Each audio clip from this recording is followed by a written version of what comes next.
So in this lesson on scaling out WebLogic, we're going to talk about how we can perform an enterprise deployment by distributing WebLogic across multiple servers. So far in these lectures, we've been talking about single server topologies, which really has just been your computer or my computer. And in the labs that we've worked with, we've installed and created everything on a single server. And we haven't talked yet about distributing WebLogic across multiple servers. So in the real world, in development, that's perfectly fine. In development, typically, a developer would only have one server, an admin server, and they may create, a very small cluster to test out how their application works in a small cluster. But in QA and in production environments, you'll typically have multiple servers and install and deploy WebLogic across those servers. And so the main reasons for having multiple servers is that you can increase throughput, application processing throughput for that application. So you can essentially handle more load. And the other reason is for fault tolerance. The more servers you have, the more clustered servers you have, usually means that you can enforce a greater SLA or service level agreement. So when you have WebLogic clusters across multiple physical hardware or virtual hardware with hardware redundancy, you can greatly increase your SLA or your service level agreement for your application. And customers like that. And if you can increase your SLA, you can charge more. So the benefits are great. But as an administrator, you may not have control over what hardware is available to you and how that's typically left up to an architect to decide what a deployment architecture might look like. So in this lesson, we'll talk about how we can support deploying WebLogic across multiple servers. So as I mentioned, to date, we've only talked about a single server topology. Again, in the real world, a WebLogic domain can be distributed across multiple machines. So way back when we talked about domains, a domain is merely just a logical construct. It's a logical collection of WebLogic resources, from servers to JMS resources to applications. And so the domain is merely a directory of files, of configuration files. Well, that domain can be deployed across multiple machines. So in this diagram, we have three separate machines. These can be physical, virtual, or they could be the same machine. So we've got machine A, machine B, and machine C. And on those machines, we have an admin server and only one admin server. So if you recall, we can only have one admin server per domain. And then we have multiple managed servers spread across each of those machines. And all these managed servers talk back to the admin server on machine A. So there are two primary tools that we use to scale out a WebLogic deployment. The first tool or mechanism really is a domain template, or in this case, a managed server template. So we haven't talked about templates yet, but templates are used to create a domain. When you create a domain using the configuration wizard is creating a domain based off of a template. And a template defines basic domain configuration parameters. So if you wanted to distribute your domain, let's say that as an administrator, you've got a development team, and a development team is working off of a particular domain. Well, you can actually package that domain into a template and distribute that template to the developers so that they can tear down and rebuild domains using this template. And so a template is essentially a pre-configured domain that's packaged as a template file. And the template file is merely a jar file, actually. And you can unzip it or unjar it using jar or unzip. There's a variation on the domain template, and that is a managed server template. A managed server template contains a subset of files from a domain template. And a managed server template is used specifically to create a managed server, to create a domain directory and a managed server on a remote machine. And to do that, we use the pack command. So WebLogic comes with two commands called pack and unpack. And pack is used to take an existing domain and pack it into a template. And unpack is used to unpack that template to create a WebLogic domain directory structure and managed server template and a managed server on a remote machine. So here's a simple process I like to follow when I want to scale out WebLogic. And by scaling out WebLogic, I mean creating managed servers to run on another machine, on a remote machine. So the first thing I do is that I create a WebLogic machine via the admin console for the remote machine that I'm going to create the WebLogic servers on. Then I create managed servers that are going to run on that remote machine and assign them to the WebLogic machine. And the next thing I do is I install WebLogic on those machines. So it's not enough to have a managed server on that machine. You need to have WebLogic, need to install WebLogic on that remote machine. In fact, every machine in your deployment architecture needs to have a copy of WebLogic. After WebLogic is installed on all the remote machines, you can create a managed server template using the pack command. And in the lab, we'll go over this, but essentially, once you've pre-configured your domain with the machines and the managed servers, you run the pack command on that. And the pack command, when you run it against the domain, will create a template file. You then need to copy that template file out to each and every remote server. Now you can create an NFS share and load that onto the NFS share and mount that share across all your servers. If you've got a lot of servers, that might save you time. But the point is, you've got to copy the managed server template that you created using pack to each of those remote servers. And then once it's on the remote server, you can run unpack to deploy that managed server template. And so when you run unpack will create a domain directory structure and basically a copy of the domain that's contained within that template jar file. And that's really it for distributed deployment. Lab exercise 12 will dive into the technical details of performing a distributed deployment.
Okay, so this is lab 12 on distributed deployment. In this lab, we're going to pack an existing domain, and we're going to create a managed server template and then copy that managed server template to our, and I'm using air quotes, our remote server. And we'll create a managed server on a remote server, and then we'll be able to start that using Node Manager.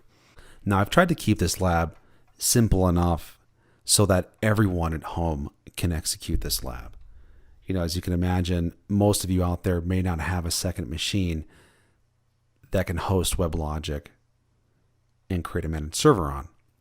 If you had enough processing power on your machine, you could actually stand up 2 VMs on your machine, say using VirtualBox. But that would require creating, you can create a VM with Linux and then clone it to create another VM with Linux and define separate networking configurations for either one of those so that they look like 2 different servers. And then you can simulate a remote deployment. You would essentially have a 2-node WebLogic deployment. This lab assumes that you don't have that. We're not going to talk about how we can set up VMs using VirtualBox, although that might be a great idea for another lab. But for this lab, what we're going to do is we're going to trick WebLogic into thinking that there's 2 machines. So the way we're going to do this is that we're going to define 2 machines within WebLogic, machine A and machine B. And then in the hosts file for your computer, we're going to define 2 host names. But those 2 host names, they will be different, but they will have the same IP address. So essentially, the 2 host names are going to point to your machine, to a single machine. And that's how we're going to trick WebLogic into thinking that there are 2 machines. So we're not going to have to reinstall WebLogic. If we were actually deploying this to a remote machine, we would have to install WebLogic again on that remote machine. We're not going to have to do that here, although we could, but it's unnecessary. I think installing WebLogic has been covered in depth in the first lab. So in order to prepare our environment for this remote deployment, let's go ahead and create those host names I was talking about. So go ahead and open up a terminal window. So what we're going to do now is we're going to modify your OS's host file, and we're going to add host name entries that will point back to your machine. And those host names will be used later on in the lab to define 2 distinct machines. So if you're in Windows, you need to edit the hosts file, and that hosts file can be found, the location to that hosts file is listed in the lab guide. And I believe it's cwindows/system32/drivers/etc/hosts. On almost all Linux systems, including OS X, it's under etc. Okay, so let's go ahead and edit the etc host file. And this is my etc host file.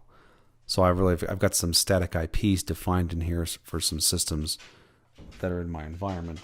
So what we want to do now is define entries for demo A and demo B. So if you look at the lab guide, it defines 2 host names that we're going to specify, demo A and demo B. And the syntax here, make sure you sudo the file. Otherwise, make sure you edit the file with edit elevated privileges. Otherwise, you won't be able to save it. Okay. So go ahead and add an entry for demo A. So the syntax here is the IP address for demo A, which is going to be your computer or wherever the admin server is running. So I'm going to call this demo A. And do the same for demo B and use the same IP address. Go ahead and save this file and exit. So now I should be able to ping demo A. Great. I should be able to ping demo B. And they point to the same machine, which is my computer. So when we use these as listen addresses within WebLogic, WebLogic's not going to know the difference. So the next step is to create a new directory structure for holding demo B's domain files. So we've got this directory structure under U01 Udemy, where we have the product, an applications directory, a domains directory, a file store. So these things are specific to this server, right? All these directories support WebLogic running on this server, which we're going to call Demo A. Well, if we're simulating a second server called Demo B, I want to create a similar directory structure. I don't want to share this directory structure. So I'm going to go ahead and create a new lab home for Demo B. Let's go ahead and make a directory under lab home called Demo B.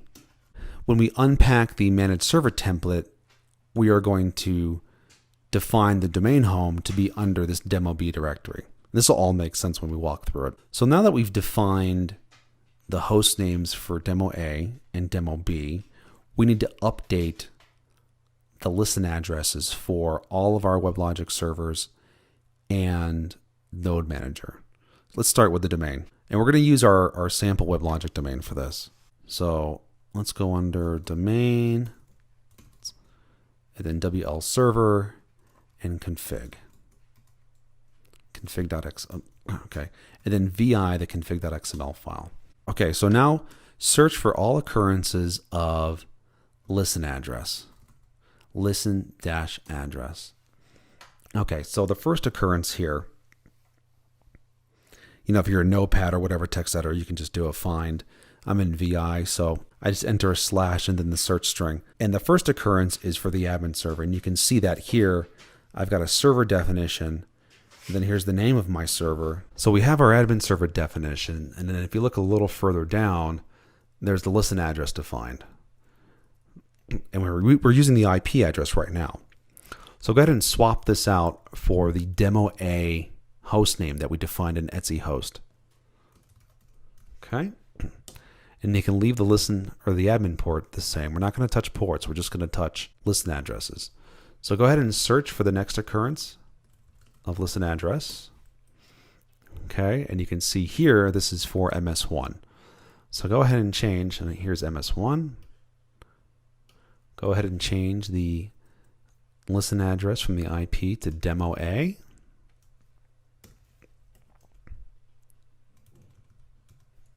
Then search for listen address again. Now this one's for MS2. So let's go ahead and change this one to Demo A.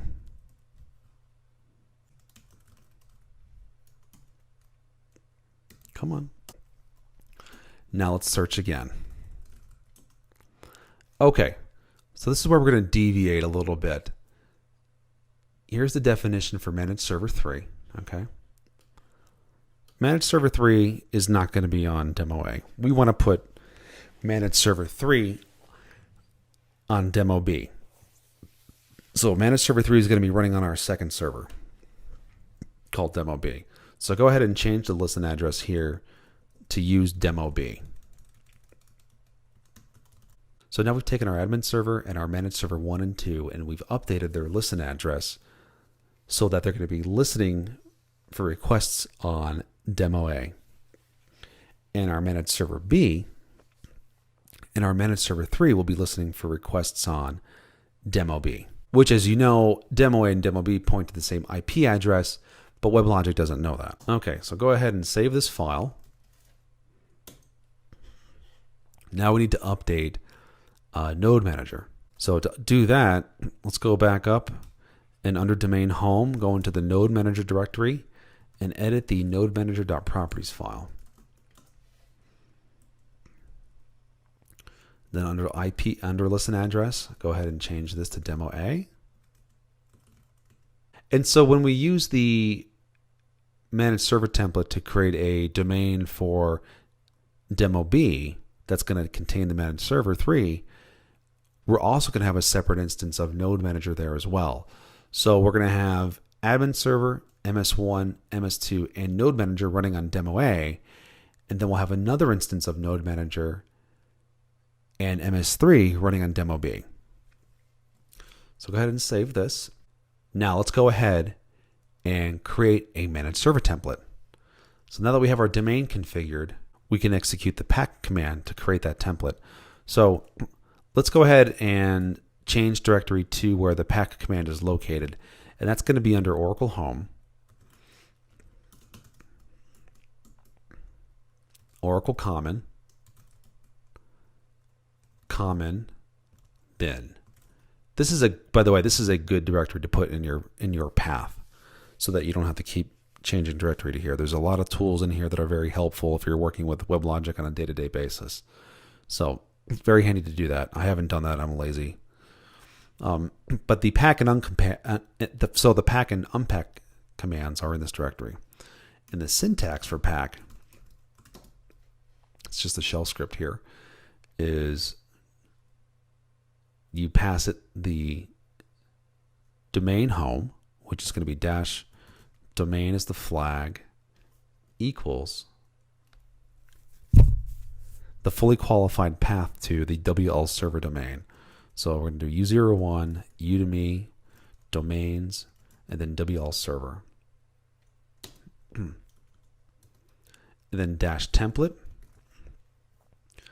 which is the name, which is the location and name of the template jar file that you want to create. So we're going to put that under lab home. So U01, Udemy /WL server underscore template.jar. This syntax is in the lab guide, and really we can name this template jar file anything that you want, but this is the name that I chose. Dash, the next parameter specifies that this domain template is a managed server template. So you type dash managed equals true. By default, if you run the pack command without this flag, it will create a domain template. And a domain template includes everything in the domain packaged as a jar file, whereas a managed server template is only going to contain the things to support creating a managed server on a remote machine. And then we have to specify a name for the template. I'm not sure why this is a required parameter, but this is purely a cosmetic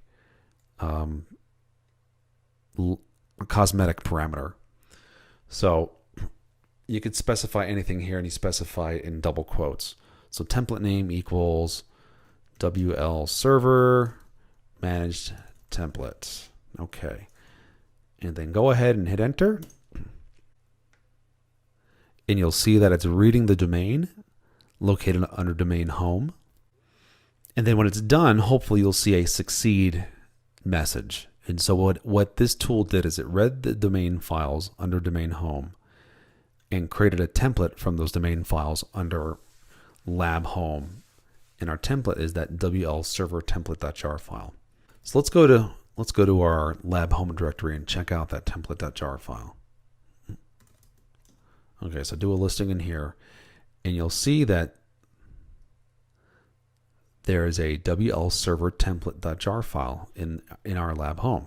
Okay, so you can actually go ahead and list the contents of this file just for your own curiosity. We can do that using the jar command. So do a jar tvf, assuming jar is in your path, and then the name of the template, the file name, WL server template.jar, and pipe it to more. It's going to be a lot of files in here. So you can see that a template jar is not merely just a zip of a domain directory. WebLogic packages everything into the template jar using a very specific directory structure. So we have our applications under this underscore apps underscore, and then config is under another config directory. And so this does not look like any directory, any domain directory structure that you may be familiar with already. So don't think that you can simply unjar this file or unzip it and you've got a domain. You've got to run the unpack command in order to make sense of this template jar file. Okay, so quit out of here. And normally if we had created this template.jar file, we would then copy that file to our remote server. And you could do that either using an NFS share to move the file, or SCP, or if you got an SFTP server, you can move files that way. Or if you're in Windows, you can probably just, you've got servers in a work group and you can just drag and drop. But in this case, we are only simulating that second server. So what we're going to do is we're going to pretend that we're distributing the template.jar file. So what we're going to do is we're going to copy this WL server template jar file to that demo B directory that we created. And that was under lab home, which is U01 Udemy demo B. So now we can actually go ahead and unpack the template jar file now that we've copied it. So let's go under demo B. Okay, there's our template jar file. And assuming that we had installed WebLogic on the remote server, we can go ahead and now run the unpack command. And the syntax for that, make sure you reference the absolute path to the unpack command unless that bin directory is in your path already. So unpack is located in the same directory as pack, which is Oracle home, common bin unpack.sh. And the syntax here is this. So the first parameter here is to specify the location of the template, and that is the fully qualified path. I may be in the same directory as the template.jar, but we need to specify the fully qualified path to that file. So demo B, WL server template.jar. The next parameter is the location of the domain that we're going to create. Now we're not creating a new domain. We're creating a copy of the domain that's going to host our managed server. And so our new domain home on demo B is going to be dash domain equals U01 Udemy demo B. Then we're going to create a new domain root directory. So domains / WL server. So this looks just like our original domain home, on demo A. So we're pretty much mimicking the same thing that we've done on demo B to keep things consistent. And that's it. Those are the only two parameters that unpack takes. Go ahead and hit enter. So unpack reads the template.jar file, processes the files in it, and then dumps out a domain directory. Okay, so unpack verifies the domain configuration, and it found an invalid configuration for one of our servers and cluster configuration. So we'll correct that via the admin console once we start up the admin server.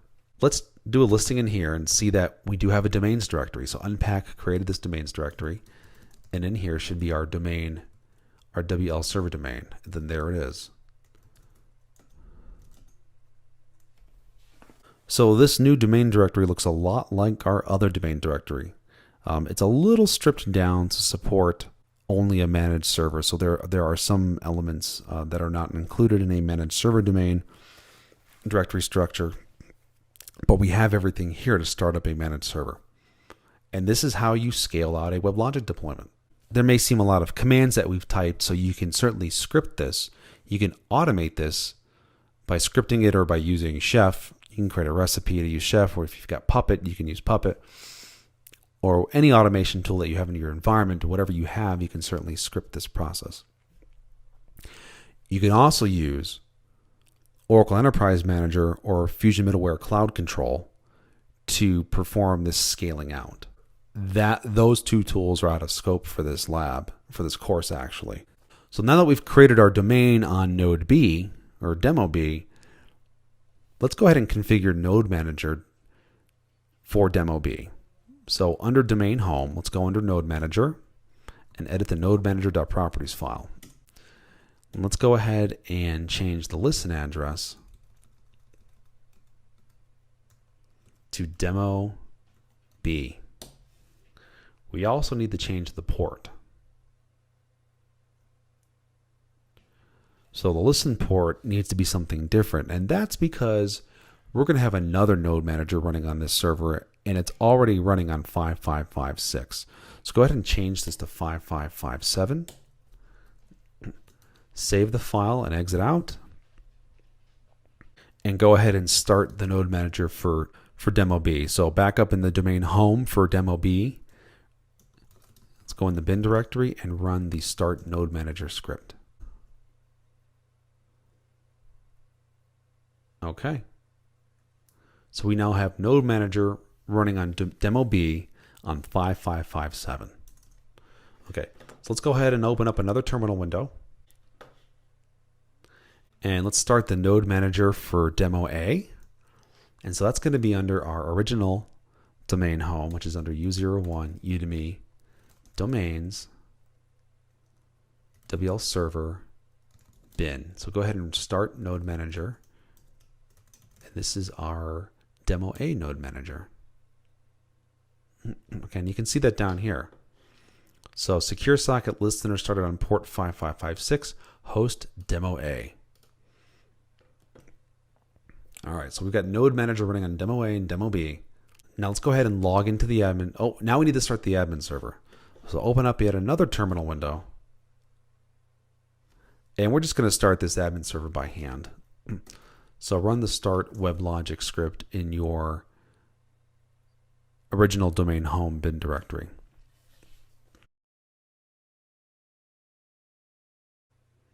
Okay, so now that the admin server is up and running, let's go ahead and log into the admin console. And we can go ahead and actually use the demo A hostname.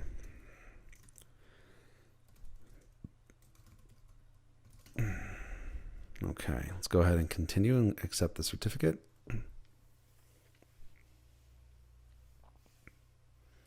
Okay. Login is WebLogic.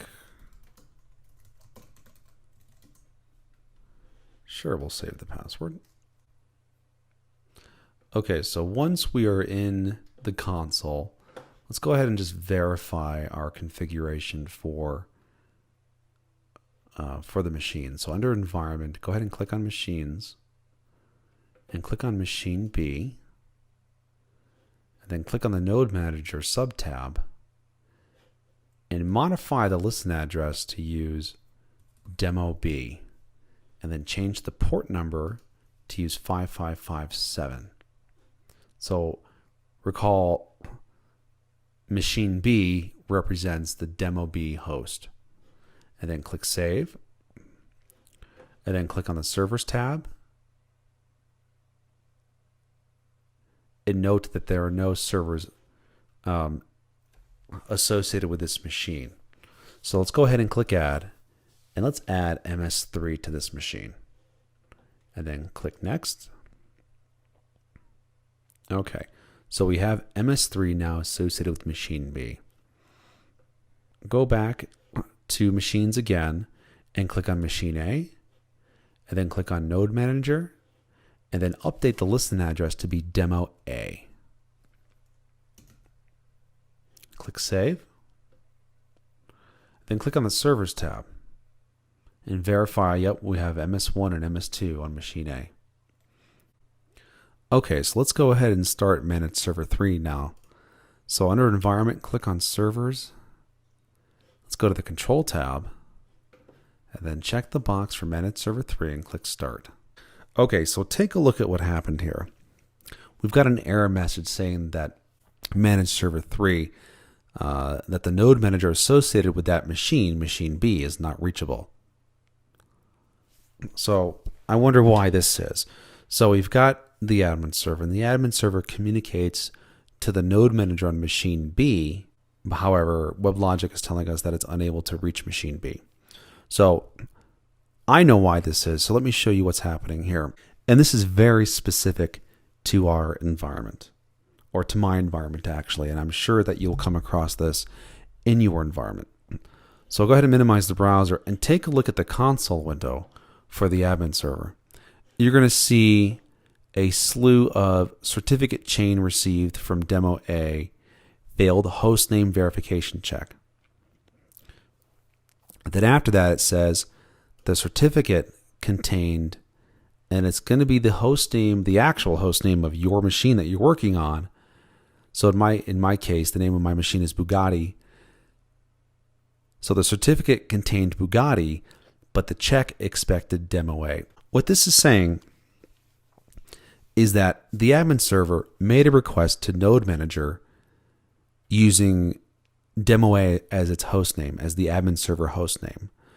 So, however, for some reason, when we're using the demo certs, so the demo identity within WebLogic, demo identity defaults its identity to the first hostname entry in your hosts file. And so in this case, when we updated our hosts file, we kind of defined demo A and demo B at the very end of the file. Now we could move them up so it's the first host name that WebLogic will read or understand. However, that only helps us for demo A, it won't help us for demo B. So we can't have two separate, hosts files here. So the way to get around this is that we can disable hostname verification. Now in a production environment, you don't want to do that. Hostname verification verifies that the hostname of the requester matches the identity in the certificate. So given that we're working in a very limited environment on one actual machine, let's disable hostname verification so we can get past this error message. Because right now WebLogic is rejecting any requests. And you can see here that cert chains have been received from demo A, from demo A and demo B. And since hostname verification is enabled, these two machines can't talk to one another because the host name is not lining up with what's in the demo identity. So let's go ahead and change that to make this work. And what we can do is we need to disable hostname verification for the admin server and any of the managed servers that we want to start. So go ahead and bring up your browser again and click on the admin server. And then on the SSL tab, under Advanced, you'll see that there's a hostname verification attribute. And the default is this BEA hostname verifier. This basically means that WebLogic will do hostname verification. And hostname verification involves taking a look at an identity and a certificate and mapping that to the actual hostname of the server or the requester. So select None in the drop-down list, and this will turn that hostname verification off, and click Save. Now go ahead and repeat this for all your other WebLogic servers. Okay, so now that we've disabled hostname verification, even though the console is telling us that no restarts are necessary, you actually have to restart the admin server in order for the change to be picked up. For some reason, the network channel is not reset. If we were to try to start any of the managed servers right now, we would get the same error message and we would continue to see that invalid cert chain in the server output. So let's go back to the console window, terminal window, and kill the admin server. Go ahead and restart it.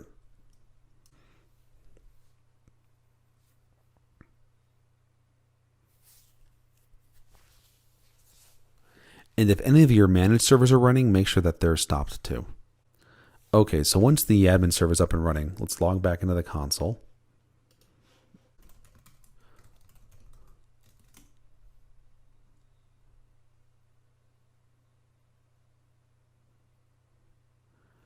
Okay, now that we're back in the console, let's try starting these servers again. So under Environment and Servers, let's start MS3, which is on our remote machine. Click on the Control tab, and then check the box for MS3 and click Start. Now we see a positive message. We see that a request has been sent to the node manager, which is running on machine B. And that node manager on machine B will start up MS3. And we can take a look at this by bringing up the terminal window for the node manager on machine B. And I believe it is this tab. So we can see here, we scroll down. So the only thing that we see is this one message right here that the server MS3 is running now. So let's go back to the admin console and refresh this page. And so now MS3 is running. So that's awesome. So we've got Node Manager running. So we've simulated two different machines here, machine A and machine B. And we used host entries to simulate two different network addresses, demo A and demo B, even though they resolved to the same IP address. And we then created a separate domain directory structure on demo B. And then we used a managed server template to support running MS3 on a remote server. So now that we've completed that, let's go ahead and I want to show you something on the file system. So go back to a terminal window and bring up a new window. And let's take a look at some of the properties around starting MS3 using Node Manager. So let's go to our demo B domain home or domain root. So under U01 Udemy demo B. Then inside demo B, go to the domains directory and then WL server. And if you recall, when we created managed servers in one of the earlier labs, we had to define a boot.properties file in order for the managed servers to boot without prompting us for a username and password. We never did that for MS3. MS3 started up just fine without us having to create a boot.properties file or to manually enter in a credential. So if we take a look at the servers directory for MS3, under the security directory should be a boot.properties file, and there's nothing here. So what ends up happening is that when we use Node Manager to start up a managed server, Node Manager generates a startup properties and a boot.properties for that managed server. However, it doesn't store them under security. It stores that stuff under the server's data directory. And inside the data directory, you're going to see a Node Manager directory. And inside that, you're going to have a boot.properties file and a startup.properties file. So go ahead and take a look at both of those. So here's the boot.properties file, which in this case also includes a trust key store entry, and we're using demo trust and then password and username. The order doesn't really matter. WebLogic just looks for the property and not the order. And you can see that they're encrypted. Now let's go ahead and take a look at the startup.properties file. And so this startup.properties file defines arguments for starting up that server. So you can see here that when we disabled hostname verification, WebLogic stuck an entry, actually Node Manager stuck an entry into this property file. So when you disable hostname verification from the console, really that translates to a JVM argument, and that's that -D WebLogic security SSL ignore hostname verification equals true. These startup parameters are specific to how Node Manager manages this server. This is not where you specify, class path or other JVM arguments. So you can see here, for example, that we've got the admin URL defined, so we know how to connect to the admin server. And then these other properties here are specific to log files associated with Node Manager starting this server. Another property of interest is this auto restart equals true. So if this server fails for whatever reason, Node Manager will automatically restart it. And to accompany that, there's this restart max property. So Node Manager will make at most 2 attempts to restart this server before it marks it as failed. And you can also specify a delay between restarts. And here it's 0 seconds, so Node Manager will not wait. That's really it to scaling out WebLogic managed servers to remote machines and configuring Node Manager. So I hope you found this lab useful in understanding how we can scale out domains using templates. Now, I do want to go back to the whole SSL issue here. If we had access to 2 machines, be it virtual or physical, we would have done this slightly different, but the process is generally the same. You create a managed server template and you copy that out to a remote server, and then you run the unpack command to deploy that managed server template on that remote server. So the process is nearly the same here. Where we deviated was when we had to disable hostname verification, and that was because we were using demo certs. Now, we could have created a single self-signed cert and still had hostname verification enabled. But for the purposes of this lab, generating self-signed certs and trust and identity key stores is a bit out of scope. And so that concludes this lab. The next lesson in lab will be on WebLogic scripting tool.